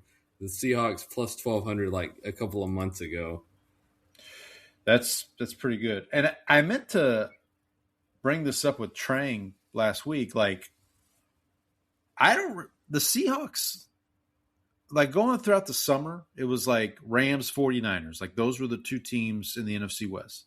And even like a little bit of Cardinals talk, like a little bit. And then about a month or so before the season started, people were like, actually, Seattle might be the team to watch. And that's when I came on the show and I was like, yeah, that's when I picked them to win the division, like on our picks, and that's when the whole, I jinxed them and Train got mad at me. And, like that's how that all started. But I was right. I was right about that one, at least. So yeah. And then the Patriots were kind of like, I think we brought this up with them and the Bears. Like, it got to a certain point in the preseason where it's like, if the Patriots didn't make the playoffs, it would almost be a disappointment because of all the momentum they had with hiring Vrabel and Drake coming into I had the Patriots going over easily on their win totals. Like, I was like, I don't know why everybody's hemming and hawing about this. The Patriots are actually going to be pretty good this year, and so we did manage. I think we were both kind of in front of that. Yeah, so I placed at the beginning, before the season started, I had 34 futures bets. So I did one for each of the 32 teams, and 2 teams I did 2 bets. So like the Patriots I did 2, and the Packers I did 2. Of those 34, pretty much all of them have been settled at this point. The only one that's kind of outstanding is the Jordan Love MVP, which I don't think is going to happen, so I'm just counting that as a loss. So of those 34, 14 hit. I got 14 of them that hit. So here's just a quick recap. Cardinals 4th place division finish at plus 174.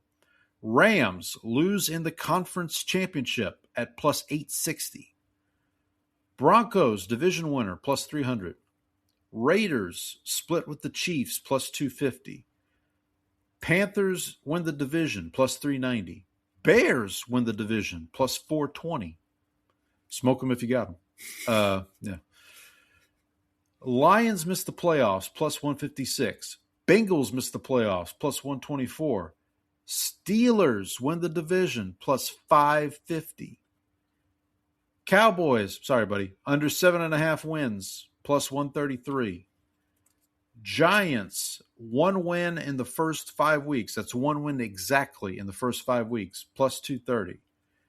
Commanders missed the playoffs, plus 129. And then here's the 2 big ones.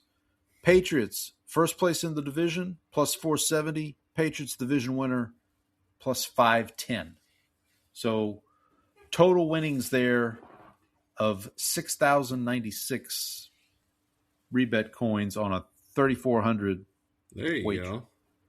So that's pretty good. Should have been doing that with real money. Well, see, so this is the gambler. This is the thing about gambling, man. Like, as soon as you start putting real money in there, then it's well, no, you win something. You're like, well, shit, I should have just. Like you put $1 and win 10. You're like, well, hell, if I'd have done $2, I'd have won 20. Exactly.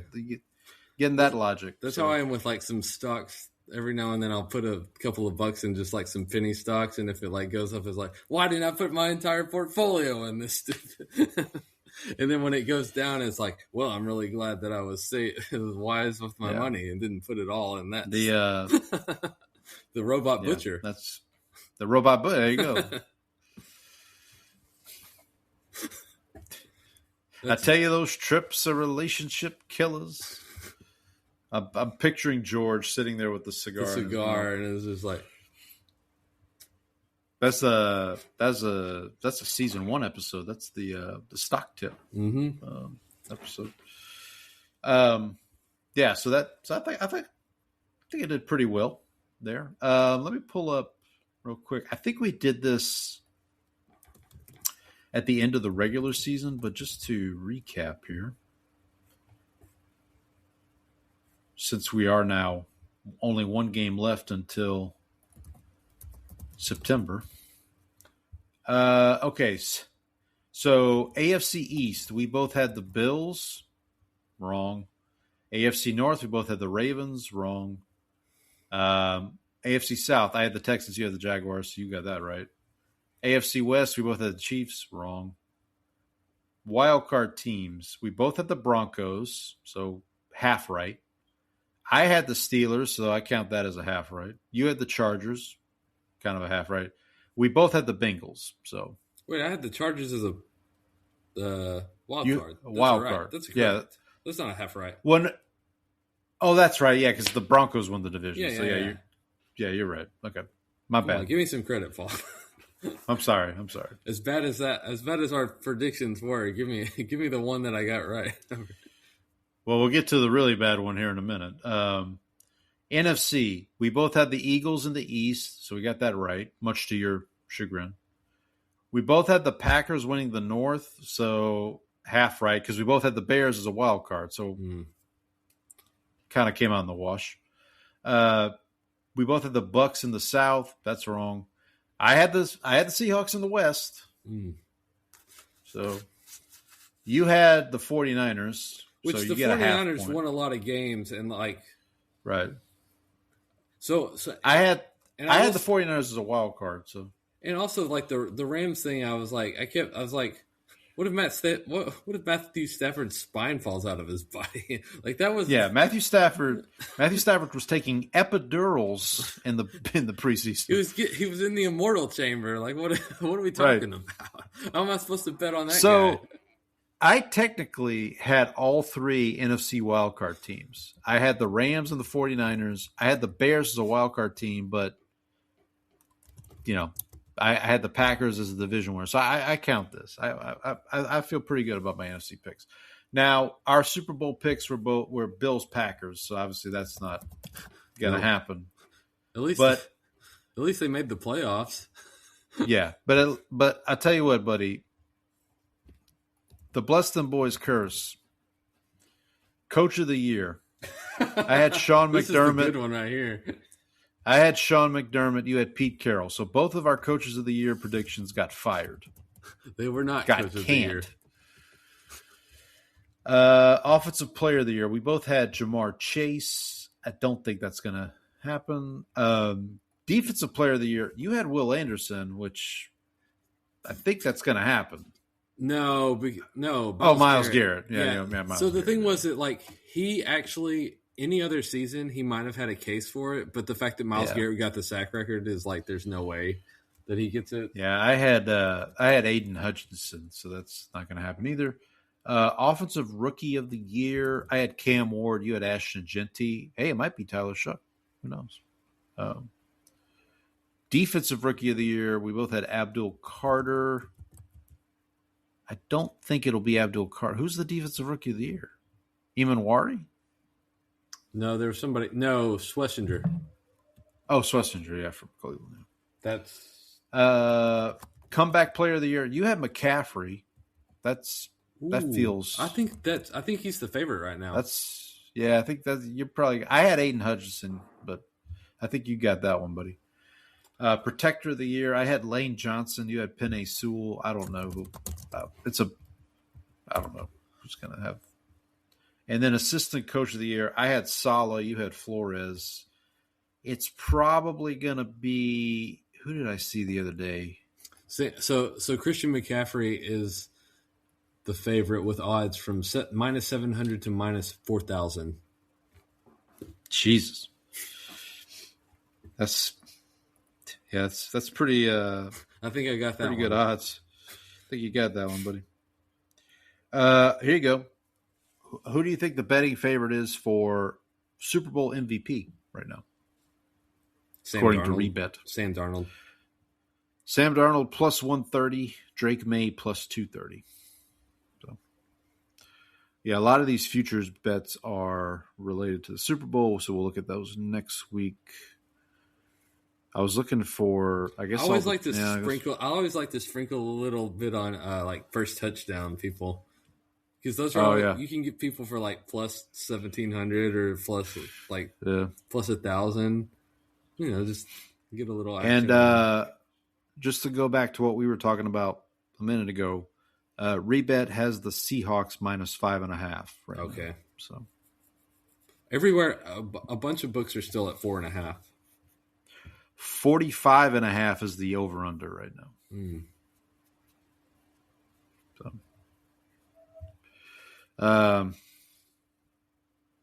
yep. Any other degenerate gambling things we can? No, I want to save some of that for next week. We'll save that for next week. I do love the ESPN headline here. Sources: Belichick not a first ballot Hall of Famer. Like that comes across almost like an opinion. Like I don't know. It does. Feels weird.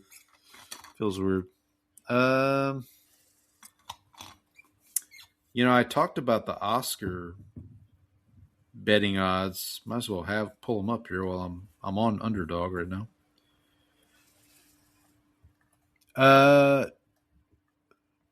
The Kendrick Lamar and Scissor album is the betting favorite for record of the year at the Grammys. All right, Best Picture, One Battle After Another minus 304. Best Actor, Timothée Chalamet minus 435. When are the Academy Awards? March 15th.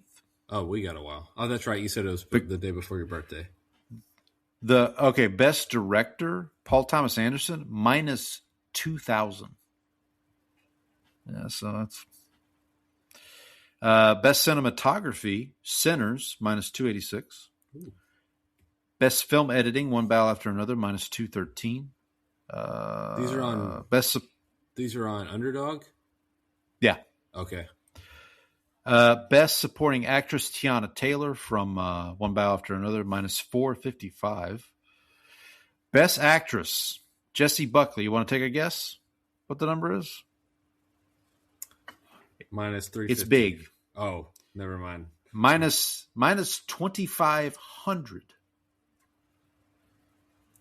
I feel like I should put a bunch of money on One Battle After Another as the favorite. I thought about, this is why I kind of, when we were talking about it earlier, I was like, because Sinners for Best Picture, hang on, let me get back to it real quick. It is for Best plus 223. Plus 223. So I was like, man, you could sprinkle a little bit on Sinners for Best Picture. You might have a chance. They don't even have an odd for. So I didn't mention this, but F1 got nominated for Best Picture, the Brad Pitt race car movie. They don't even have odds on it on Underdog for Best Picture. It was the so when the Oscars went to 10 movies for Best Picture, 10 nominees. They usually reserve one spot for kind of a popcorn movie, like what was the big the Batman movies would be nominated. Yeah, Inception. Yeah, those. And that's kind of what F1 is this year. Okay. Some people thought Weapons might get that slot, but wasn't the case. Amy Madigan did get nominated as Best Supporting Actress from Weapons. I thought she had a chance to win, but it looks like that might not be the case. Yeah. Maybe I'll keep an eye on these Oscar odds as we get closer to the show. And I also will have to check out the 3 movies I have not seen yet for Best Picture. So my thought is that One Battle After Another is going to win. I feel pretty comfortable in that, but we'll see. We shall see. But again, it's really cool that Sinners got nominated for so many awards. So I think that's it, buddy. Got anything else you want to talk about before we? So next week we'll get ready for the Super Bowl. Yep. We might do a little. I'm gonna keep an eye on the Senior Bowl this weekend. See if we get any prospects that jump out to us. Obviously, you guys have 2 picks in the first round, so 2 picks in the top 20. In the top 20, yeah. Saints are at number 8. Maybe this is the year the Saints trade back. I don't know. We'll see. Good info. I'm starting to see a lot of love pun intended, for the Saints picking the running back from Notre Dame, Jeremiah Love. I don't know. We'll see. See what happens. As long as it's not an offensive lineman. God help me. This will be your turn to take the offensive line and pick and walk off the show when we do the live show this year. I'm out. I thought about that the other day. I was like, I want to be what Brandon was when they drafted Tyler Booker. Exactly. Last year. That actually worked out for us though, or for me. It did. That kid can play. Yeah, he's all right. He's all right. But so next week we'll do a bunch of Super Bowl talk. Look at some interesting wagers, and then we gotta figure out what we're gonna do once the season's over. We gotta come up with some ideas for what to do. I'm sure there'll be some movie and music stuff. I'm sure. I have assigned you a project for once it comes out on a show to watch once it comes out on Netflix as well. Oh yes. Remind me. What Suburgatory. Suburgatory. Okay. Coming soon. Prepare yourself. And how big of a project is this? Remind me. So it's 3 seasons, but they're not like incredibly long. So I'm looking this up right now here. I think the 3rd season is more like a half season than an actual. So why can I not spell this? How many episodes? Oh, there's 57 episodes. Okay. Oh, that's not bad. No. 90 pages. Yeah. Well, it's also like 20-minute episodes, so like it's pretty easy to get through. By the way, this show is already available on Tubi. Yeah, that's right. That's where it was before. Cheryl Hines is on here. Oh, nice. Alan Tudyk. Also. Yeah. Yeah. Anna Gasteyer. I'm looking at the cast list here. Yes. Oh, who's this? Chris Parnell too. Jeremy Sisto. He looks familiar. Why does he look familiar? He's been in some stuff. I can't remember. So his top 4 on IMDb, his known 4 on IMDb are Suicide Kings, May, Clueless, and Wrong Turn. Which apparently there's like 5 Wrong Turn movies, which I didn't realize. They should get some GPS. Well, that's what happened when GPS was invented. They stopped making the wrong. Yeah, you got to come up with like in horror movies. They got to come up with like different reasons for them to not have cell phone signal. Somebody had an idea for a horror movie. It was like something related to like food delivery service or something like. I can't remember what it was though. All right. Okay. So I might I'll try to maybe watch a couple episodes on Tubi before it hits Netflix. Before it hops to Netflix. Before it hops to Netflix. There's a couple. Enjoy it. So I actually got an email from Tubi today of what's coming soon on Tubi. I gotta tell you, man, if you haven't checked out Tubi, check it out. They've got some good movies on there that are, and it's free. I mean, there's commercials, but I mean, I already pay for versions of stuff with commercials anyway. I might as well get it for free. Yeah. What was there was I want to say like was it Silence of the Lambs? Maybe there was like a big movie that was coming out or was going to be available on Tubi starting in February. I can't remember, but we'll do some Super Bowl talk next week. We'll do some more movie music. Oh, by the way, speaking of music, I meant to bring this up. One of my favorite bands, Tedeschi Trucks Band, they have a new album coming out right after my birthday, March 20th. They released the first single. The first single came out, and I can't remember the name of it. I did listen to it, but it was okay. There's a Cut Worms actually has another album coming out this year that I'm excited about. Cut Worms? That's right. Okay. There you go. Not that there's anything wrong with it. It's kind of along the same vein as the guy who did Clams Casino. Gosh, what was his name? Brian Dunn. Sort of that sort of same Americana music. So gotcha. All right. Okay. All right, buddy. Well, we'll talk to everybody next week. We hope everybody has a good week. Stay warm out there, wherever you are, because it's still we got down to there. That's why we got down to like 14 or 13 here in Houston this week.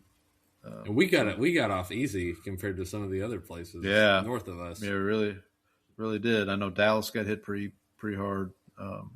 So yeah, please stay safe out there, folks. Hope everybody's safe and warm, and we'll talk to everybody next week as we get ready for Super Bowl 60.